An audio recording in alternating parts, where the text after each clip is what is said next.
আচ্ছা, যে কোনো জায়গায় হচ্ছে হুট করে অনেক বেশি ইনজুরি হয়েছে, সেটা আরটিএ বা রোড ট্রাফিক অ্যাক্সিডেন্টের কারণে হইতে পারে।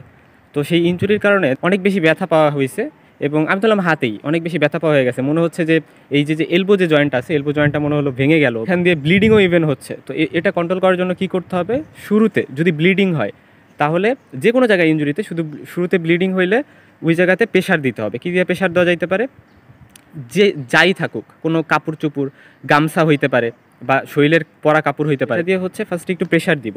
সো প্রেশার অ্যাপ্লাই করলে ব্লিডিংটা কমবে। তাহলে আমরা একটা স্প্লিন্ট দিতে পারি, স্প্লিন্ট দিলে ওটাতে সাপোর্টে থাকবে। তো স্প্লিন্ট দেওয়ার জন্য কি করব, স্প্লিন্ট দেওয়ার জন্য হচ্ছে আশেপাশে যাই থাকুক, কারণ দেখা যায় যে বাহিরের সেটিংয়ে সুবিধা মতো সব কিছু তো থাকে না।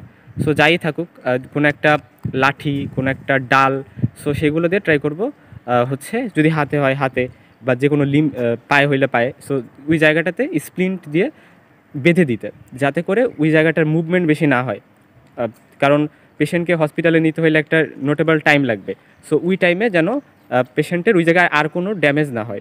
হাতে একটা জায়গায় ভেঙে গেল, সো আমি যদি ওইটাকে স্প্লিন দিয়ে রাখতে পারি, তাহলে ওইখানে ইভেন হেমাটোমা ফর্মেশনও সুবিধা, মানে সহযোগিতা করে এটা, মুভমেন্ট কম হবে। ইভেন যদি ব্লিডিং হইতো, সেটাও কিন্তু কিছুটা কমবে। সো আলটিমেটলি অনেক সুবিধা আছে। তো স্প্লিন দিতে হবে এবং পেশেন্টকে যত দ্রুত সম্ভব হসপিটালাইজ করতে হবে এবং রেস্টে রাখতে হবে।